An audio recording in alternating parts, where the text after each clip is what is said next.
네, 우리 신호우리 친구들 반갑습니다. 두 번째 시간 함께 시작해 보도록 하겠습니다. 기도하고 시작할까요? 하나님 아버지 감사합니다. 한 주간도 지켜주시고 또한 신앙훈련으로 모니터 앞에 TV 앞에 우리를 함께 모일 수 있게 해주심에 감사드립니다. 비록 우리가 만나서 함께 말씀을 나누고 삶에 적용하지는 못하지만 이 미디어를 통하여서 우리가 함께 만날 때 우리의 듣는 마음을, 듣는 귀를 하나님 열어주셔서 하나님 말씀으로 잘 자라날 수 있는 이 시간 될 수 있도록 인도하여 주옵소서. 또한 집중할 수 있는 시간 될 수 있기를 원합니다. 우리의 상황과 환경까지도 하나님 주장하여 주옵소서. 예수님의 이름으로 기도합니다. 아멘. 네, 우리 신앙 훈련 4팀 우리 두 번째 시간입니다. 우리 저번 주에는 예수님이 탄생하시기까지, 예수님이 오시기까지 이 400년이란 기간 동안 어떠한 것이 준비되었는지 함께 나누어 봤었는데요. 우리 친구들 저번 시간 보지 않았다면 1편 우리 첫 번째 주 강의를 먼저 듣고 오늘 그것을 이어서 듣는 것이 훨씬 좋을 것 같아요. 첫 번째 신구약과 신구약 중간기에 어떤 일이 있었는지 함께 먼저 보고 오늘 시간 함께 했으면 좋겠습니다. 오늘 함께 나눌 주제는요, 바로 예수님이 태어나신 것, 그리고 예수님이 우리 친구들 나이 때쯤에 어떤 일을 하셨는지 우리 함께 살펴보려고 하는데요. 말씀을 통해서 어떤 일들이 있었는지 살펴보려고 해요. 우리 친구들도 성경책이 있다면 같이 찾아가면서 보면 좋을 것 같습니다. 자, 예수님께서 어떻게 이 땅에 태어나셨을까요? 예수님은 어떻게 탄생하셨을까요? 바로 성령님께서 마리아라는 한 여자의 몸을 통해 이 땅에 태어나게 하셨어요. 자, 우리 친구들 엄마 뱃속에서 10달 동안 있다가 이 땅에 태어났죠. 예수님도 마찬가지셨어요. 마리아라는 한 여인의 뱃속에서 10달 동안 계셨고요. 그 여인의 몸에서 태어나게 되셨습니다. 자, 그런데 특별한 게 있어요. 예수님은 남자와 여자 사이에서 태어난 것이 아닌 성령님께서 마리아의 뱃속에 예수님이 잉태될 수 있도록 해주셨다라는 거예요. 자, 엄마 아빠가 있어야 우리 친구들이 태어날 수 있는 거잖아요. 근데 엄마 아빠 없이 여자의 몸을 통해 하나님이 이 예수님을 태어나게 하셨다라는 것입니다. 마리아의 남편은 요셉이었어요. 그런데 둘은 아직 결혼한 상태는 아니었죠. 요셉이 마리아가 배가 불러오는 것을 보게 된 거예요. 한마디로 임신한 사실을 알게 된 거죠. 우리 19절 말씀을 보니까 요셉은 그것을 드러내지 않고 가만히 끊고자 했대요. 자, 왜 이런 말을 썼냐? 요셉이 결혼하지도 않았는데 아이를 가졌네. 이것은 그 당시 너무 큰 죄악 중에 하나였습니다. 그래서 사람들에게 알리지 않고 이것을 자기의 선에서 마무리하고자 했던 거죠. 자, 그런데 그때 천사가 요셉의 꿈속에 나타나서 말씀하는 거예요. 자, 20절 뒷부분에 이렇게 되어 있죠. 그에게 잉태된 자는 성령으로 된 것이라. 아들을 낳으리니 이름을 예수라 하라. 이는 그가 자기 백성을 그들의 죄에서 구원할 자이심이라 하니라. 너무나 신기한 거죠. 그리고 예수님이시기에 가능했던 것입니다. 성령님께서 아이를 임신하게 하셨다라는 것입니다. 이건 굉장히 중요한 사실이에요. 남자와 여자의 사이 관계 속에서 태어난 아이가 아닌 성령님께서 주신 아이가 바로 예수님이셨다라는 것이죠. 임신한 사실을 알고 나서 조금씩 이제 배가 불러왔겠죠. 엄마들 아이를 가진 배가 이렇게 조금씩 나오게 되잖아요. 그때 마리아가 찾아갔던 한 사람이 있었어요. 바로 엘리사벳이라는 사촌, 친척 집에 찾아가게 되었습니다. 왜 이 엘리사벳의 집에 찾아갔을까요? 엘리사벳 또한 임신했던 상태였기 때문이에요. 엘리사벳이 임신했던 아이는 세례 요한인데요. 이 세례 요한 다룰 수 있는 시간이 있으면 함께 다루도록 하고요. 엘리사벳을 방문했을 때 엘리사벳을 통해 하나님이 마리아를 위로해 주시는 그런 말씀이 나옵니다. 45절인데요. 주께서 하신 말씀이 반드시 이루어지리라고 믿은 그 여자에게 복이 있도다. 우리 이것을 통해 무엇을 알 수 있을까요? 마리아는요, 첫 번째, 마리아는 성령으로 잉태되었다는 사실을 믿었다라는 거예요. 자, 그리고 말씀하셨죠. 주의 사자가 하나님께서 말씀하셨습니다. 그 여자를 통해 나타날 아이가 누구라고요? 우리를 구원하실 예수라는 분을 알았다라는 거예요. 엘리사벳은 그것을 알고 마리아에게 말해 주었고요. 그를 축복하며 위로해 주었다라는 것입니다.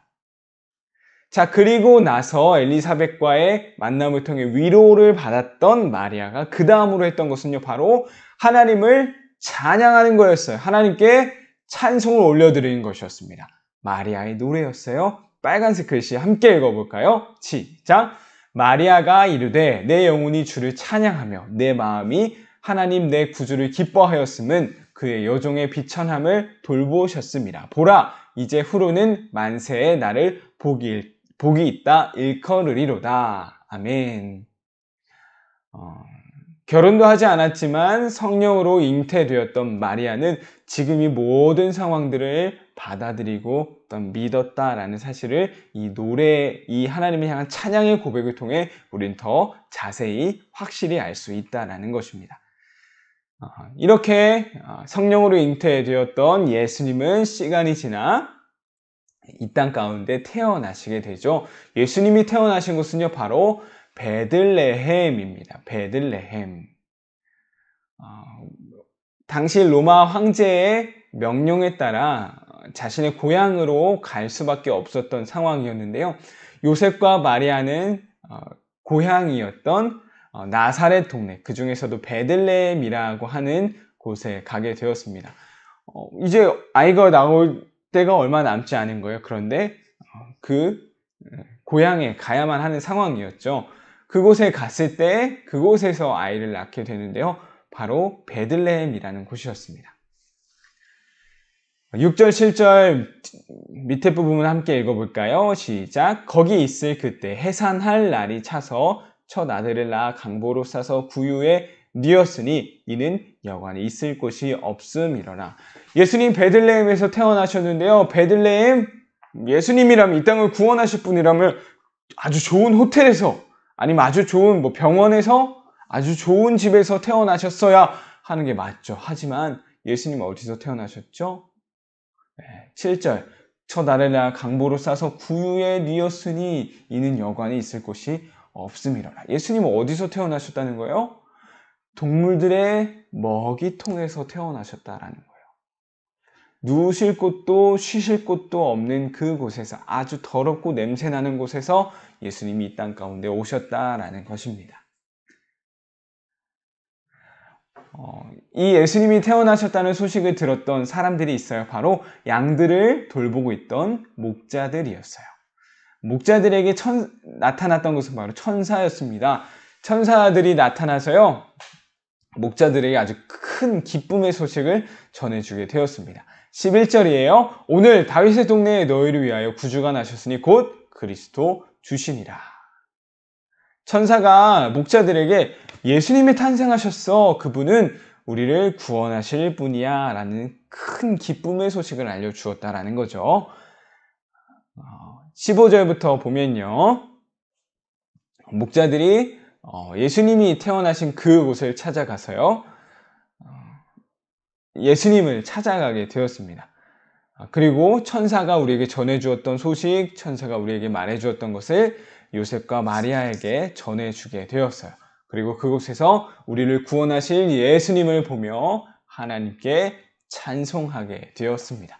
예수님을 찾아온 목자들의 이야기였어요.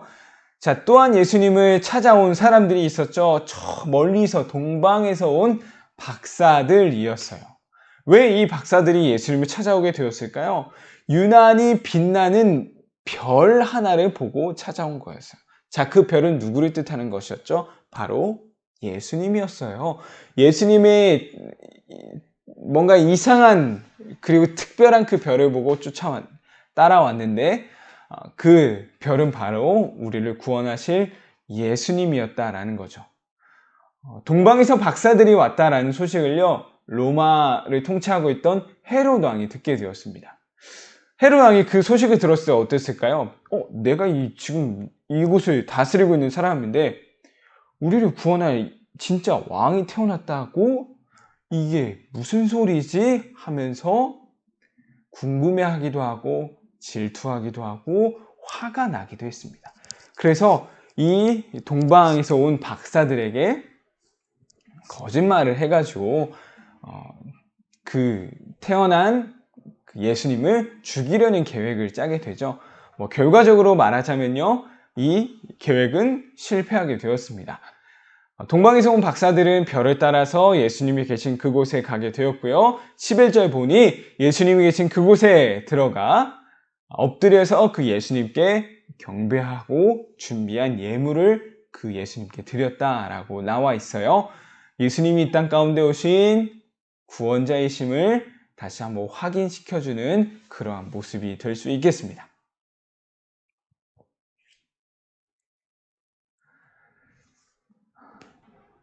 이제 예수님께서 태어나신 지 일주일 정도가 지났을 때였어요. 예수님 당시 이스라엘 유대인들은요, 태어난 지 8일째 되는 남자아이에게 할례 의식을 행했습니다.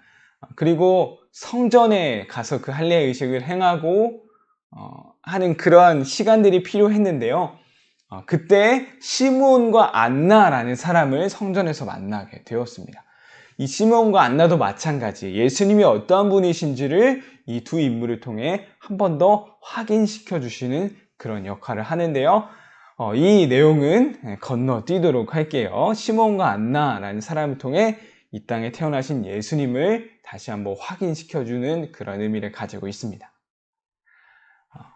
그리고 나서 예수님이 점점 더 자라나셨겠죠. 우리와 똑같은 이 시기를 보내셨을 거예요. 그런데 성경에서는 특이하게요, 이 시기에 어떤 일이 있었는지를 자세히 말해주고 있지 않아요. 유일하게 말해주고 있는 게 바로 이 누가복음 2장의 말씀입니다.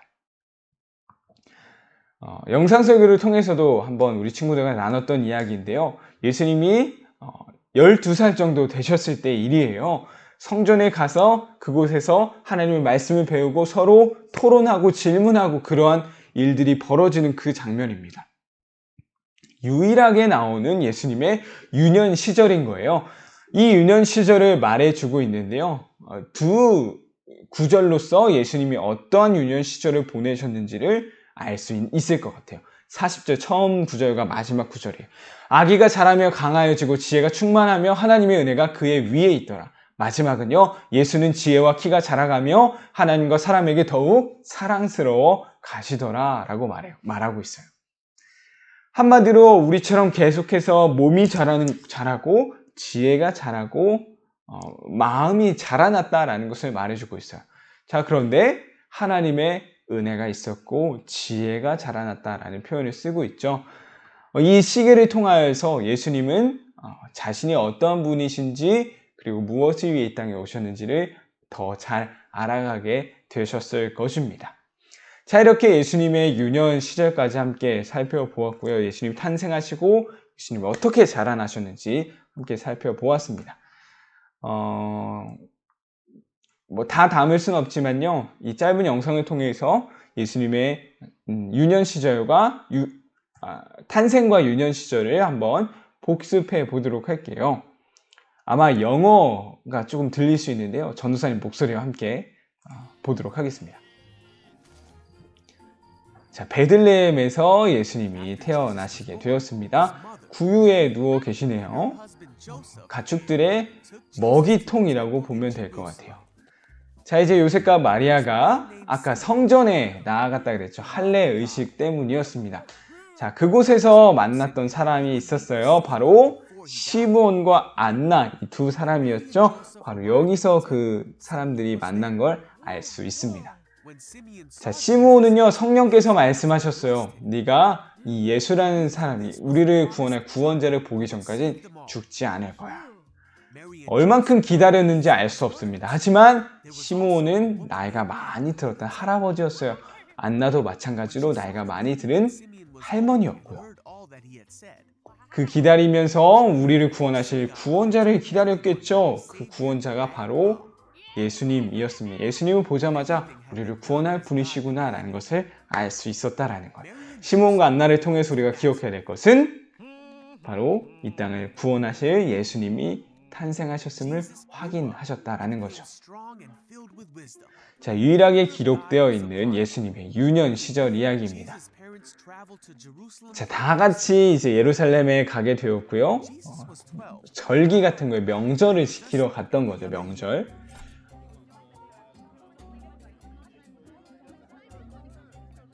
자, 예수님이 저 신나게 뛰어다니는 아이예요.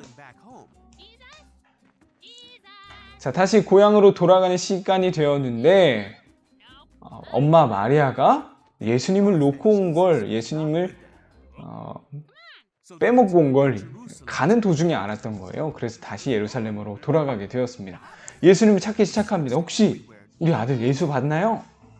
혹시 우리 아들 봤어요? 라고 이곳저곳 찾고 있죠. 결국 예수님은 어디서 찾았을까요? 바로 예루살렘 성전에서 찾게 되었습니다. 예수님이 뭘 하고 계시죠? 제사장들과 서기관들과 함께 말씀을 배우고 어떤 말씀을 나누고 계신 거예요.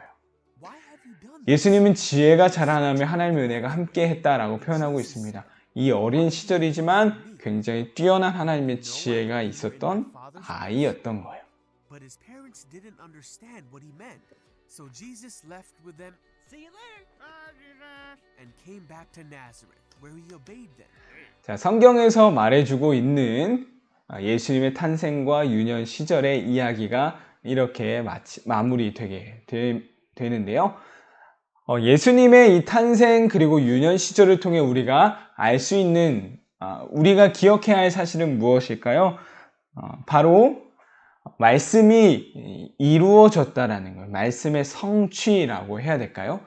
마태복음 1장 21절, 23절을 보면요. 예수님의 두 가지 이름을 기록하고 있습니다. 두 가지 이름. 첫 번째는 예수라는 이름이고요. 두 번째는 임마누엘이라는 이름이에요. 예수님이 이 땅 가운데 왜 오셨을까? 왜 예수라는 이름을 가지고 이 땅 가운데 오셨을까요? 빨간 글씨 위에 한번 읽어볼까요? 시작. 그가 자기 백성을 그들의 죄에서 구원할 자이심이라 하니라. 예수님은요, 우리를 구원하시기 위해 이 땅에 오신 거예요. 자, 구원하시기 위해 이 땅에 오셔서 하신 일이 무엇이죠? 십자가에 죽으시고 다시 살아나셔서 하늘로 올라가신 게 바로 구원하시기 위해서 하신 일인 것입니다. 자, 두 번째 이름은 바로 임마누엘이에요. 임마누엘은 어떤 뜻인가요? 밑에 빨간 글씨에 되어 있죠? 하나님이 우리와 함께 계시다 함이라. 예수님이 왜 이런 이름을 가지고 계신 걸까요? 예수와 임마누엘은요, 사실상 뗄래야 뗄 수 없는 그러한 관계에 있습니다. 예수님이 죽으시고 부활하셔서 하늘로 올라가셨어요. 근데 이게 우리와 무슨 의미가 있죠? 우리와 무슨 관계가 있는 거죠? 바로 이 예수님이 우리를 구원하시고 구원하신 그 예수님이 우리와 함께 계시기 때문에 그 십자가가 부활이 승천이 우리와 연결이 될 수 있는 거예요. 예수님이 하늘로 올라가셔서 이 땅 가운데 성령님이 오셨죠. 그 성령님을 통해 그 예수님의 구원을 계속해서 이루어 나가고 계신 것입니다. 조금 어렵죠? 예수와 임마누엘 이 뜻만 기억할 수 있었으면 좋겠어요. 예수라는 이름이 무엇이지? 우리를 구원하시기 위해 오신 분. 임마누엘은 무엇이지? 그 구원하신 분이 우리와 항상 함께하고 계시다라는 거예요. 그 구원이 내 것이 되었다라는 거죠. 우리 친구는 오늘 말씀을 통해서 이 두 가지 꼭 기억할 수 있었으면 좋겠어요. 예수님이 이 땅에 오셨습니다. 태어나셨습니다. 왜요? 우리를 구원하시기 위해서요. 자, 그리고 그 예수님이 우리와 함께 하십니다. 예수님이 이루신 그 구원이 바로 내 것이 된다라는 사실이죠. 예수와 임마누엘 이 두 가지가 오늘 우리가 마지막으로 기억해야 할 말씀이 되겠습니다.